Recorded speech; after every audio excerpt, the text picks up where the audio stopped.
ഒമ്പതാം ക്ലാസ്സിലെ സോഷ്യൽ സയൻസിൻ്റെ ക്രിസ്മസ് എക്സാമിൻ്റെ ഒരു മോഡൽ ക്വസ്റ്റ്യൻ പേപ്പറാണ് നമ്മൾ ഇന്ന് ഡിസ്കസ് ചെയ്യുന്നത്.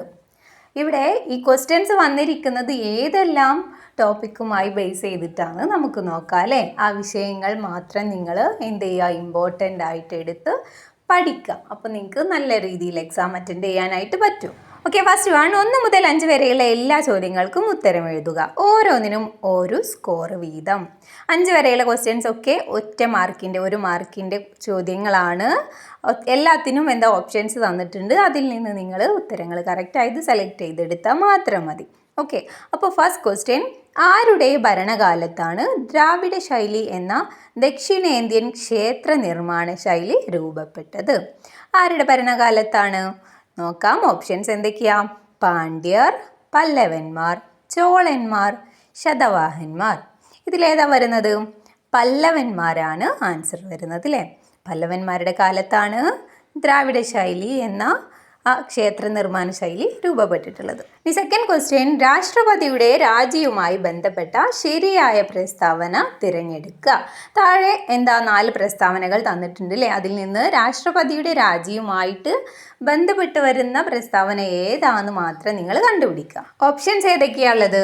രാഷ്ട്രപതി രാജി സമർപ്പിക്കേണ്ടത് ഉപരാഷ്ട്രപതിക്കാണ്. രാഷ്ട്രപതി രാജി സമർപ്പിക്കേണ്ടത് പ്രധാനമന്ത്രിക്കാണ്. രാഷ്ട്രപതി രാജി സമർപ്പിക്കേണ്ടത് ഗവർണർക്കാണ്. രാഷ്ട്രപതി രാജി സമർപ്പിക്കേണ്ടത് ക്യാബിനറ്റ് മന്ത്രിക്കാണ്. ഇതിലേതാണ് കറക്റ്റ് ആയിട്ടുള്ളത്? ഫസ്റ്റ് 1 ആണ് അല്ലേ. രാഷ്ട്രപതി രാജി സമർപ്പിക്കേണ്ടത് ഉപരാഷ്ട്രപതിക്കാണ്. ഇനി തേർഡ് ക്വസ്റ്റ്യൻ, ചുവടെ നൽകിയിരിക്കുന്നതിൽ ഏറ്റവും കൂടുതൽ കാപ്പി ഉൽപ്പാദിപ്പിക്കുന്ന സംസ്ഥാനം. ഏറ്റവും കൂടുതൽ കാപ്പി ഉൽപ്പാദിപ്പിക്കുന്ന സംസ്ഥാനം ഏതാണെന്നാണ് ചോദിച്ചിട്ടുള്ളത് അല്ലേ. ഓപ്ഷൻസ് തന്നിട്ടുണ്ട്. കേരളം, തമിഴ്നാട്, കർണാടകം, ആന്ധ്രാപ്രദേശ്. ഇതിലേതാണ്? കർണാടകമാണ് ആൻസറായിട്ട് വരുന്നത്. ഓക്കെ, ഇനി 4ാമത്തെ ക്വസ്റ്റ്യൻ, സൂചനകളുടെ അടിസ്ഥാനത്തിൽ ഭരണഘടനാ സ്ഥാപനം ഏതാണെന്ന് എഴുതുക. കുറേ സൂചനകൾ തന്നിട്ടുണ്ട് അല്ലേ. അത് ഏത് ഭരണഘടനാ സ്ഥാപനത്തെക്കുറിച്ചുള്ള സൂചനയാണെന്നാണ് നിങ്ങൾ കണ്ടുപിടിക്കേണ്ടത്. എന്തൊക്കെയാ സൂചനകൾ? ന്യൂഡൽഹിയാണ് കമ്മീഷൻ്റെ ആസ്ഥാനം. ഇതിൻ്റെ ആസ്ഥാനം വരുന്നത് ന്യൂഡൽഹിയാണ്. ചെയർപേഴ്സൺ ഉൾപ്പെടെ 6 അംഗങ്ങളാണ് കമ്മീഷനിലുള്ളത്. രാഷ്ട്രപതിയാണ് കമ്മീഷൻ അംഗങ്ങളെ നിയമിക്കുന്നത്. 1993 ഒക്ടോബർ 12 നിലവിൽ വന്നു. ഓക്കെ, അപ്പോൾ ഈ തന്നിരിക്കുന്നതെല്ലാം തന്നെ ഒരു കമ്മീഷനെ കുറിച്ചാണ് അല്ലേ. അത് ഏത് കമ്മീഷനാണെന്നാണ് നിങ്ങൾ എഴുതേണ്ടത്. താഴെ 4 ഓപ്ഷൻസ് ഉണ്ട്. അതിൽ നിന്ന് കറക്റ്റ് ആയത് കണ്ടുപിടിച്ചെഴുതാം. അപ്പോൾ നിങ്ങൾക്ക് എല്ലാ കമ്മീഷൻസിനെ കുറിച്ചും അതിൻ്റെ പ്രത്യേകതകളെക്കുറിച്ചും എല്ലാം നിങ്ങൾ അറിഞ്ഞിരിക്കണം. എന്നാലേ നിങ്ങൾക്ക് ഇതിൻ്റെയൊക്കെ ആൻസർ എഴുതാനായിട്ട് പറ്റുള്ളൂ. ഓക്കെ, അപ്പോൾ ഇവിടെ ഏതൊക്കെ ഓപ്ഷൻസ് തന്നിട്ടുള്ളത്? ഇലക്ഷൻ കമ്മീഷൻ, ദേശീയ പട്ടികജാതി പട്ടികവർഗ കമ്മീഷൻ, ദേശീയ ന്യൂനപക്ഷ കമ്മീഷൻ, ദേശീയ മനുഷ്യാവകാശ കമ്മീഷൻ. ഇതിലേതാ വരുന്നത്? യെസ്, ഡി ആണ് അല്ലേ. ദേശീയ മനുഷ്യാവകാശ കമ്മീഷനെ കുറിച്ചാണ് നമുക്കിവിടെ തന്നിരിക്കുന്ന സൂചനകളൊക്കെ തന്നെ. ഇനി അടുത്തത്, തൃതീയ മേഖലയുമായി ബന്ധപ്പെട്ടത് ഏത്? ഓക്കെ, നമ്മൾ ടെക്സ്റ്റിൽ പഠിച്ചിട്ടുണ്ട് അല്ലേ. തൃതീയ മേഖലയിൽ വരുന്നത് ഏതൊക്കെയാണെന്നൊക്കെ ഇവിടെ ഓപ്ഷൻസ് തന്നിട്ടുണ്ട്. ഖനനം, വാർത്താവിനിമയം, മത്സ്യബന്ധനം, വൈദ്യുതി. ഇതിലേതാ വരുന്നത്? യെസ്, വാർത്താവിനിമയമാണ് നമുക്ക് ആൻസറായിട്ട് വരുന്നത്. ഇതൊക്കെ 1 മാർക്കിന് വരുന്ന ഈസി ആയിട്ടുള്ള ക്വസ്റ്റ്യൻസ് ഒക്കെയാണ്. പക്ഷേ നിങ്ങൾക്ക് അറിഞ്ഞാൽ മാത്രമേ ഈ ഓരോ കാര്യങ്ങളെക്കുറിച്ച് നിങ്ങൾക്ക് അറിഞ്ഞാലേ ഈസി ആയിട്ട് ആൻസർ ചെയ്യാൻ പറ്റുള്ളൂ. അപ്പോൾ ടെക്സ്റ്റ് ബുക്കിൽ എല്ലാ കാര്യങ്ങളും നിങ്ങളൊന്ന് ജസ്റ്റ് ഒന്ന് ഓടിച്ച് വായിച്ച് നോക്കിയിട്ടെങ്കിലും പോകണം. ഓക്കെ, ദെൻ നെക്സ്റ്റ്, 6 മുതൽ 14 വരെയുള്ള ചോദ്യങ്ങളിൽ ഏതെങ്കിലും 8 എണ്ണത്തിന് ഉത്തരം എഴുതുക. ഓരോന്നിനും 3 സ്കോർ വീതം. ഇനിയുള്ള 6 മുതൽ 14 വരെയുള്ള 9 ക്വസ്റ്റ്യൻസിൽ 8 എണ്ണത്തിന് മാത്രം ആൻസർ എഴുതിയാൽ മതി അല്ലേ. ഒരെണ്ണമാണെങ്കിൽ നിങ്ങൾക്ക് സ്കിപ്പ് ചെയ്യാം. നിങ്ങൾക്ക് അറിയാത്തതായിട്ടുള്ള ടഫായിട്ടുള്ള ക്വസ്റ്റ്യൻ നിങ്ങൾക്ക് ഒഴിവാക്കാം. ബാക്കിയുള്ളതിനൊക്കെ എത്രയും 3 സ്കോർ വരുന്നത് അല്ലേ. അപ്പോൾ ഒരു ചെറിയ കുറിപ്പ് പോലെയൊക്കെ ആക്കിയിട്ട് നിങ്ങൾ ആൻസർ എഴുതാം. അപ്പോൾ ഏതൊക്കെയാണ് വന്നിട്ടുള്ളത്? ഇനി ഓരോ ക്വസ്റ്റ്യൻസ് നമുക്ക് നോക്കാം. ഹരപ്പൻ സംസ്കാരത്തെ ഇന്ത്യൻ ചരിത്രത്തിൽ 1ാം നഗരവൽക്കരണം എന്ന് വിശേഷിപ്പിക്കാനുള്ള കാരണങ്ങൾ എന്തൊക്കെയാണെന്നാണ് ചോദിച്ചിട്ടുള്ളത് അല്ലേ. ഹരപ്പൻ സംസ്കാരത്തെ ഇന്ത്യൻ ചരിത്രത്തിൽ 1ാം നഗരവൽക്കരണം എന്ന് പറയുന്നുണ്ട്. അതിൻ്റെ കാരണം എന്താണെന്നാണ് എഴുതാൻ പറഞ്ഞിട്ടുള്ളത്. ഓക്കെ, എന്തൊക്കെയാണ്? ആസൂത്രിതമായ നഗരങ്ങളായിരുന്നു, അതുപോലെ കൈത്തൊഴിലുകൾ ഉണ്ടായിരുന്നു, ദെൻ കച്ചവടത്തിൻ്റെ സാന്നിധ്യം കൂടുതലായിരുന്നു, ആസൂത്രിതമായ വീടുകൾ, തെരുവീഥികൾ, ചാലുകൾ, ധാന്യപ്പുരകൾ എന്നിവയുടെയൊക്കെ സാന്നിധ്യം ഉള്ളത് കൊണ്ടാണ് ഹരപ്പൻ സംസ്കാരത്തെ ചരിത്രത്തിൽ 1ാം നഗരവൽക്കരണം എന്ന് വിശേഷിപ്പിച്ചിട്ടുള്ളത്. ഇത് നിങ്ങൾ ഈ പോയിന്റ്സ് ഒക്കെ ഒരു കുറിപ്പാക്കിയിട്ട് ചെറിയൊരു കുറിപ്പാക്കിയിട്ട് വേണം ആൻസർ ആക്കിയിട്ട് എഴുതാൻ. ഇനി 7ാമത്തെ ക്വസ്റ്റ്യൻ, കാശ്മീർ ഹിമാലയത്തിൽ ദാൽ തടാകത്തിന് ഏറെ പ്രാധാന്യമുണ്ട്, വിശദമാക്കുക. ദാൽ തടാകത്തിന് എന്താ ഭയങ്കര പ്രാധാന്യമുള്ള ഒരു തടാകം എന്ന് പറയുന്നുണ്ട് അല്ലേ? അതിനുള്ള കാരണം എന്താണെന്ന് നിങ്ങളോട് വിശദീകരിച്ച് എഴുതാനാണ് പറയുന്നത്. ഓക്കെ, അപ്പോൾ അതിനുള്ള പോയിന്റ്സ് ഒക്കെ ഇവിടെ കൊടുക്കുന്നുണ്ട്. എന്തൊക്കെയാണ്? അത് ശുദ്ധജല തടാകമായിരുന്നു. അതുപോലെ ശ്രീനഗർ പട്ടണം ഈ തടാകത്തിൻ്റെ കരയിൽ സ്ഥിതി ചെയ്യുന്നുണ്ടായിരുന്നു. അതുപോലെ വിനോദസഞ്ചാര വാണിജ്യ കേന്ദ്രം കൂടിയായിരുന്നു അല്ലേ? ഇനി 8ാമത്തെ ക്വസ്റ്റ്യൻ, ഗുപ്തഭരണകാലത്ത് സംസ്കൃത സാഹിത്യത്തിന് രാജകീയ പ്രോത്സാഹനം ലഭിച്ചു. ഈ ഒരു പ്രസ്താവനയെ സാധൂകരിക്കാനാണ് പറഞ്ഞിട്ടുള്ളത് അല്ലേ? അപ്പോൾ എന്താ, സംസ്കൃത സാഹിത്യത്തിന് രാജകീയ പ്രോത്സാഹനം ലഭിച്ചിട്ടുണ്ടായിരുന്നു എന്നാണ് പറയുന്നത്. അതിനുള്ള കാരണങ്ങളൊക്കെ എന്താ? അത് സംസ്കൃതം ഭരണഭാഷയായിരുന്നു. അതുപോലെ ബുദ്ധമതക്കാർ പോലും സംസ്കൃതത്തിൽ രചനകൾ നടത്തിയിരുന്നു. സംസ്കൃത ഭാഷയിൽ നാടകങ്ങൾ, കാവ്യങ്ങൾ, വ്യാകരണം, നിഘണ്ടു തുടങ്ങിയവ ഇക്കാലത്ത് രചിക്കപ്പെട്ടിരുന്നു അല്ലേ? അതുകൊണ്ടാണ് ആ കാലത്ത് സംസ്കൃത സാഹിത്യത്തിന് രാജകീയ പ്രോത്സാഹനം ലഭിച്ചിട്ടുള്ളത്. ഇനി 9ാമത്തെ ക്വസ്റ്റ്യൻ, താഴെ പറയുന്നവ എന്താണെന്ന് വ്യക്തമാക്കാനാണ് പറയുന്നത് അല്ലേ? താഴെ 3 കാര്യങ്ങൾ തന്നിട്ടുണ്ട്. എന്തൊക്കെയാ? വൃഷ്ടി പ്രദേശം, നീർത്തടം, ജലവിഭാജകം. ഇവ 3ഉം എന്താണെന്ന് എഴുതാനാണ് പറയുന്നത്. അപ്പോൾ ഇതൊക്കെ എന്താണെന്ന് നിങ്ങൾ പഠിച്ചിരിക്കണം കേട്ടോ. ടെക്സ്റ്റ് ബുക്കിൽ കറക്റ്റായിട്ട് തന്നിട്ടുണ്ടല്ലോ. ദെൻ എന്തൊക്കെയാണ്? വൃഷ്ടിപ്രദേശം എന്ന് പറഞ്ഞാൽ ഒരു നദിയിലേക്ക് ജലം എത്തുന്ന നിശ്ചിത പ്രദേശത്തെയാണ് നമ്മൾ വൃഷ്ടിപ്രദേശം എന്ന് പറയുന്നത്. നീർത്തടം എന്ന് വെച്ചാലോ ഒരു നദിയും അതിൻ്റെ പോഷക നദികളും ഉൾപ്പെടുന്ന പ്രദേശത്തെയാണ് നമ്മൾ നീർത്തടം എന്ന് പറയുന്നത്. ഇനി അടുത്തത് ജലവിഭാജകം അല്ലേ? 2 നീർത്തടങ്ങളെ തമ്മിൽ വേർതിരിക്കുന്ന അതിർത്തിയാണ് ജലവിഭാജകം. ഇനി 10ാമത്തെ ക്വസ്റ്റ്യൻ, ഒരു രാജ്യത്ത് നിലനിൽക്കുന്ന വിവിധ തരം തൊഴിലില്ലായ്മകൾ ഏതെല്ലാം? ഏതൊക്കെയാണ്? നമുക്കറിയാം, പ്രകടമായ തൊഴിലില്ലായ്മ, ഘടനാപരമായ തൊഴിലില്ലായ്മ, പ്രച്ഛന്ന തൊഴിലില്ലായ്മ, കാലികമായ തൊഴിലില്ലായ്മ. ഇനി 11, കേരളത്തിലെ ഉയർന്ന ആയുർദൈർഘ്യത്തിന് കാരണമാകുന്ന ഘടകങ്ങൾ ഏതെല്ലാം? ഏതൊക്കെയാണ്? യെസ്, ഉയർന്ന സാക്ഷരതാ നിരക്കും ഉന്നത വിദ്യാഭ്യാസവും, അതുപോലെ ശുചിത്വം, ഭക്ഷ്യതയും പൊതുവിതരണവും, വികേന്ദ്രീകൃത പൊതുജനാരോഗ്യ നയം. ഇതെല്ലാമാണ് കേരളത്തിലെ ഉയർന്ന ആയുർദൈർഘ്യത്തിന് കാരണമാകുന്ന ഘടകങ്ങൾ. ഇനി അടുത്തത്, കൃത്യമായ സ്ഥിതിവിവര കണക്കുകളുടെ അഭാവം ദേശീയ വരുമാനം കണക്കാക്കുന്നതിലെ ഒരു പരിമിതിയാണ്. മറ്റേതെങ്കിലും 3 പരിമിതികൾ എഴുതുക. ഇവിടെ ദേശീയ വരുമാനം കണക്കാക്കുന്നതിലുള്ള ഒരു പരിമിതിയാണ് ഇവിടെ തന്നിട്ടുള്ളത്. വേറെ 3 നിങ്ങളോട് എഴുതാൻ പറഞ്ഞിട്ടുണ്ട്. എന്തൊക്കെയാണ്? സാധന സേവനങ്ങളുടെ പണമൂല്യം ഒന്നിൽ കൂടുതൽ ഉൽപ്പാദന ഘട്ടങ്ങളിൽ രേഖപ്പെടുത്താനുള്ള സാധ്യത, ഉൽപ്പാദിപ്പിക്കുന്ന ഉൽപ്പന്നങ്ങളും സേവനങ്ങളും സ്വന്തം ആവശ്യങ്ങൾക്ക് വേണ്ടി ഉപയോഗിക്കുന്നത് ഇതിൽ ഉൾപ്പെടുന്നില്ല. ദെൻ വിപണിയിൽ വില നിശ്ചയിക്കപ്പെടാത്ത സാധനങ്ങളും സേവനങ്ങളും സാധാരണയായി ദേശീയ വരുമാനത്തിൽ കണക്കാക്കുന്നില്ല. ഗാർഹിക ജോലിയും ഇതിൽ ഉൾപ്പെടുന്നില്ല. നെക്സ്റ്റ്, ഇന്ത്യയിലെ അതിവിശാലമായ ഉഷ്ണ മരുഭൂമി ഏതാണ്? ഥാർ മരുഭൂമിയാണ് ഏറ്റവും അതിവിശാലമായിട്ടുള്ള ഉഷ്ണ മരുഭൂമി വരുന്നത്.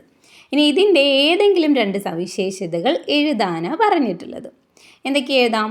ഇന്ത്യൻ ഉപഭൂഖണ്ഡത്തിൻ്റെ വടക്ക് പടിഞ്ഞാറായി സ്ഥിതി ചെയ്യുന്നു. 2 ലക്ഷത്തിൽ പരം ചതുരശ്ര കിലോമീറ്റർ വിസ്തൃതിയിലുള്ള ഈ മരുഭൂമിയുടെ ഏകദേശം 1.75 ചതുരശ്ര കിലോമീറ്ററും ഇന്ത്യയിലാണ്.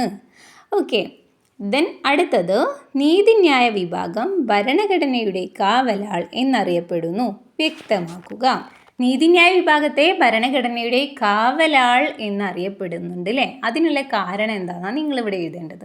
ഓക്കെ, എന്തൊക്കെയാണ് അതിൻ്റെ പ്രത്യേകതകൾ ഇവിടെ ഉൾപ്പെടുത്തിയിട്ട് എഴുതിയാൽ മതി അല്ലേ? എന്തൊക്കെയാണ് വരുന്നത്?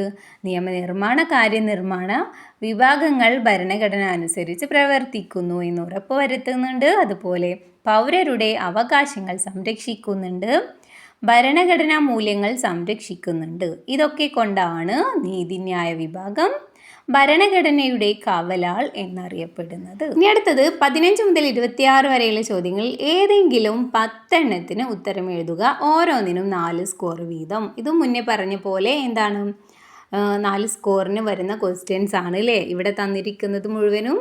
അതിൽ ഒരു ക്വസ്റ്റ്യൻ നിങ്ങൾക്ക് സ്കിപ്പ് ചെയ്യാം. നിങ്ങൾക്കറിയാത്ത, നിങ്ങൾക്ക് എഴുതാൻ ടഫായിട്ട് തോന്നുന്ന ഒരു ക്വസ്റ്റ്യൻ നിങ്ങൾ ഒഴിവാക്കുക. ബാക്കിയുള്ളതിൻ്റെ മാത്രം ആൻസേഴ്സ് എഴുതിയാൽ മതി. അപ്പോൾ ഓരോന്നായിട്ട് നോക്കാം. ഫസ്റ്റ് വരുന്നത്, ദേശീയ വനിതാ കമ്മീഷൻ്റെ ചുമതലകൾ വിശദമാക്കുക. അപ്പോൾ വനിതാ കമ്മീഷൻ്റെ ചുമതലകൾ എന്തൊക്കെയാണെന്ന് നിങ്ങൾ പഠിച്ചിരിക്കണം, എന്നാലേ ഇവിടെ ആൻസർ എഴുതാനായിട്ട് പറ്റുള്ളൂ. ഓക്കെ, അപ്പോൾ എന്തൊക്കെയാണ്? സ്ത്രീകൾ നേരിടുന്ന അസമത്വങ്ങളെയും വിവേചനങ്ങളെയും ഇല്ലാതാക്കുന്നതിനുള്ള നിർദ്ദേശങ്ങൾ നൽകുക, ലിംഗനീതിയുമായി ബന്ധപ്പെട്ട പ്രവർത്തനങ്ങൾ, സ്ത്രീകളെ ബാധിക്കുന്ന വിഷയങ്ങളിലെ നയരൂപീകരണത്തിൽ സർക്കാരുകൾക്ക് ഉപദേശം നൽകുക, സ്ത്രീ സുരക്ഷയ്ക്കായുള്ള ഭരണഘടനാ വ്യവസ്ഥകളും നിയമങ്ങളും പരിശോധിക്കുക. ഇതൊക്കെയാണ് വനിതാ കമ്മീഷൻ്റെ ചുമതലകളിൽ വരുന്നത്. ഇനി അടുത്തത് 16. ഡിസംബർ ജനുവരി മാസങ്ങളിൽ ഉത്തരേന്ത്യൻ സമതലങ്ങളിൽ അതിശൈത്യം അനുഭവപ്പെടുന്നു. അതിനുള്ള കാരണങ്ങൾ എന്തൊക്കെയാണെന്നാണ് എഴുതേണ്ടത് അല്ലേ? ഡിസംബറും ജനുവരി മാസങ്ങളിൽ ഉത്തരേന്ത്യയിലെ സമതലങ്ങളിൽ എന്താണ്? അതിശൈത്യമാണ് രൂപപ്പെടാറുള്ളത്. അതിനുള്ള കാരണങ്ങൾ എന്തൊക്കെയാണ്? എഴുതി നോക്കാം അല്ലേ? എന്തൊക്കെയാണ് വരുന്നത്? നിങ്ങളിതൊക്കെ പഠിച്ചിരിക്കണം കേട്ടോ. കാലാവസ്ഥയെ മിതപ്പെടുത്തുന്നുണ്ട് അല്ലേ? അതുകൊണ്ടാണ്. അതുപോലെ തന്നെ സമുദ്രത്തിൻ്റെ സ്വാധീനത്തിൽ നിന്നും ഏറെ അകലെയാണ് ഉത്തരേന്ത്യൻ സമതലങ്ങളുടെ മിക്ക പ്രദേശങ്ങളും സ്ഥിതി ചെയ്യുന്നത്. അതും ഒരു കാരണമാണ്. പിന്നെ എന്താ? ഹിമാലയൻ പർവ്വതനിരയിലെ മഞ്ഞുവീഴ്ച അതിശക്തമായ ശീതക്കാറ്റിന് കാരണമാകുന്നുണ്ട്. പശ്ചിമേഷ്യയിൽ നിന്ന് വീശുന്ന ശീതക്കാറ്റ് ഉത്തരേന്ത്യൻ സമതലത്തിൻ്റെ പടിഞ്ഞാറൻ പ്രദേശങ്ങളിൽ ഹിമം, മൂടൽമഞ്ഞ്, ശീതതരംഗം എന്നിവയ്ക്ക് കാരണമാകുന്നുണ്ട്. ഉത്തരാർദ്ധഗോളത്തിൽ നിന്നും ദക്ഷിണാർദ്ധഗോളത്തിലേക്കുള്ള സൂര്യൻ്റെ അയനം, ഇവയൊക്കെയാണ് എന്താണ്? ഉത്തരേന്ത്യൻ സമതലങ്ങളിൽ അതിശൈത്യം അനുഭവപ്പെടാനുള്ള കാരണങ്ങൾ. ഇനി 17. ഭൂപടം നിരീക്ഷിച്ച് ചുവടെ നൽകിയിരിക്കുന്ന ചോദ്യങ്ങൾക്ക് ഉത്തരം എഴുതുക. താഴെ ഒരു ഭൂപടം തന്നിട്ടുണ്ടല്ലോ, അതിലൊരുപാട് കാര്യങ്ങൾ അടയാളപ്പെടുത്തിയിട്ടുണ്ട് അല്ലേ? എന്തൊക്കെയാണ്? ഉപദ്വീപീയ നദികൾ, ഹിമാലയ നദികൾ, ഉപദ്വീപീയ പീഠഭൂമികൾ, അങ്ങനെ എല്ലാം അടയാളപ്പെടുത്തിയിട്ടുള്ള ഒരു ഭൂപടമാണ് തന്നിട്ടുള്ളത്. അത് നന്നായി നോക്കിയിട്ട് അതിൽ നിന്ന് താഴെ തന്നിരിക്കുന്ന ചോദ്യങ്ങളുടെ ഉത്തരങ്ങൾ കണ്ടുപിടിക്കുകയാണ് ചെയ്യേണ്ടത്. ഇനി ക്വസ്റ്റ്യൻസ് നോക്കാം. ഉപദ്വീപീയ നദികളിൽ ഏറ്റവും നീളം കൂടിയത് ഏത്? അപ്പോൾ ഇവിടെ ഉപദ്വീപീയ നദികളൊക്കെ അതിൽ അടയാളപ്പെടുത്തിയിട്ടുണ്ടല്ലേ? അത് നിങ്ങൾ നോക്കുക. അപ്പോൾ നിങ്ങൾക്ക് തന്നെ ആൻസർ കണ്ടുപിടിക്കാനായിട്ട് പറ്റും. അപ്പോൾ അതിലേറ്റവും നീളം കൂടിയത് ഏതാ വരുന്നത്? ഗോദാവരിയാണ് ആൻസർ വരുന്നത്. അടുത്തത് കൃഷ്ണ നദിയുടെ പ്രധാന പോഷക നദിയുടെ പേരെഴുതുക. ഏതാണ് വരുന്നത്? തുംഗഭദ്രയാണ് ആൻസർ. അടുത്തത് മധ്യപ്രദേശ്, മഹാരാഷ്ട്ര എന്നീ സംസ്ഥാനങ്ങളിൽ നദീതടം ഉൾക്കൊള്ളുന്നതും പടിഞ്ഞാറോട്ടൊഴുകുന്നതുമായ ഒരു നദിയുടെ പേരെഴുതുക. അതൊക്കെ നിങ്ങൾക്ക് ഈ മാപ്പിൽ നോക്കിയാൽ കണ്ടുപിടിക്കാനായിട്ട് പറ്റും. ഇവിടെ ആൻസർ വരുന്നത് നർമ്മദ, താപ്തി എന്നീ നദികളാണ് അല്ലേ? പക്ഷേ ഇതിലേതെങ്കിലും ഒന്നിൻ്റെ പേര് മാത്രമേ ഇവിടെ എഴുതിയാൽ മതി. Okay, next one. കർണാടകത്തിലെ ബ്രഹ്മഗിരി കുന്നുകളിൽ നിന്നും ഉത്ഭവിക്കുന്ന നദി ഏത്? ഇതൊക്കെ നിങ്ങൾ മാപ്പ് നോക്കിയിട്ട് വേണം ഉത്തരം കണ്ടുപിടിക്കാനായിട്ട് കേട്ടോ. മാപ്പിൽ കറക്റ്റായിട്ട് തന്നിട്ടുണ്ട്. അപ്പോൾ ഏതാണ്? കൃഷ്ണയാണ് ആൻസർ വരുന്നത്. ഇനി 18. രാജ്യഭരണം നിർവഹിക്കുക എന്നത് മന്ത്രിസഭയുടെ ചുമതലകളിൽ ഒന്നാണ്. മറ്റു ചുമതലകൾ ലിസ്റ്റ് ചെയ്യുക. ഇവിടെ എന്താ? രാജ്യഭരണം നിർവഹിക്കുക എന്ന മന്ത്രിസഭയുടെ ഒരു ചുമതലയാണ് ഇവിടെ തന്നിട്ടുള്ളത് അല്ലേ? ബാക്കി എന്തെല്ലാം ചുമതലകളാണ് മന്ത്രിസഭയ്ക്കുള്ളത് അതിവിടെ എഴുതാണ് വേണ്ടത്. ടെക്സ്റ്റിൽ തന്നിട്ടുള്ളതാണ്. എന്തൊക്കെയാണ്? നിയമനിർമ്മാണത്തിന് ചുക്കാൻ പിടിക്കുക, ദേശീയ നയവും വിദേശ നയവും രൂപീകരിക്കുക, ബില്ലുകളും ഓർഡിനൻസുകളും ഡ്രാഫ്റ്റ് ചെയ്യുക, വിവിധ ഡിപ്പാർട്ട്മെൻറ്റുകളുടെ പ്രവർത്തനത്തെ ഏകോപിപ്പിക്കുക, ഭരണപരവും ക്ഷേമപരവുമായ മറ്റു നടപടികളും വിദേശ ബന്ധങ്ങളും നിർവഹിക്കുക. ഇതൊക്കെ നിങ്ങൾ ഈ വീഡിയോ കാണുന്ന സമയത്ത് തന്നെ പഠിച്ചു പോവുക. ഇനി അടുത്തത്, വിദ്യാഭ്യാസം എപ്രകാരമാണ് രാജ്യ പുരോഗതിക്ക് കാരണമാകുന്നത് എന്നതിനെ കാണിക്കുന്ന ചിത്രമാണ് ഇവിടെ നൽകിയിട്ടുള്ളത് അല്ലേ? ഇതിൽ വിട്ടുപോയവ കണ്ടെത്തി എഴുതുക. ഇവിടെ എന്താ? നിങ്ങൾ കണ്ടല്ലോ, വിദ്യാഭ്യാസം രാജ്യ പുരോഗതിക്ക് എങ്ങനെ കാരണമാകുന്നതെന്ന് പറയുന്ന ആ ഒരു ചിത്രമാണ് തന്നിട്ടുള്ളത്. അതിൽ ചില ഭാഗങ്ങളൊക്കെ ഫില്ല് ചെയ്ത് കൊടുക്കാനുണ്ട് അല്ലേ? ഓക്കെ, അപ്പോൾ നമുക്ക് ഫില്ല് ചെയ്ത് നോക്കാം. ഫസ്റ്റ് വരുന്നത് എന്താ? വിദ്യാഭ്യാസം എന്നാണ് അല്ലേ? സെക്കൻഡ് ഏതാ വരുന്നത്? കഴിവ് വർദ്ധിക്കുന്നു. അടുത്തത് സാങ്കേതിക പരിജ്ഞാനം. അപ്പോൾ എന്താ സംഭവിക്കുക? നൈപുണി വികസനമാണ് നെക്സ്റ്റ്. അടുത്തത് മെച്ചപ്പെട്ട തൊഴിലാണ്. മെച്ചപ്പെട്ട വരുമാനം. അടുത്തത് മെച്ചപ്പെട്ട ജീവിത നിലവാരം. രാജ്യ പുരോഗതി അല്ലേ? ഇനി അടുത്തത് 20. ജനസംഖ്യാ ലാഭവിഹിതം, ജനസംഖ്യാ ലാഭവിഹിതത്തിൻ്റെ നേട്ടങ്ങൾ എന്നിവ വിശദമാക്കുക. അപ്പോൾ ജനസംഖ്യാ ലാഭവിഹിതം എന്താണെന്ന് എഴുതാം. എന്താണ്?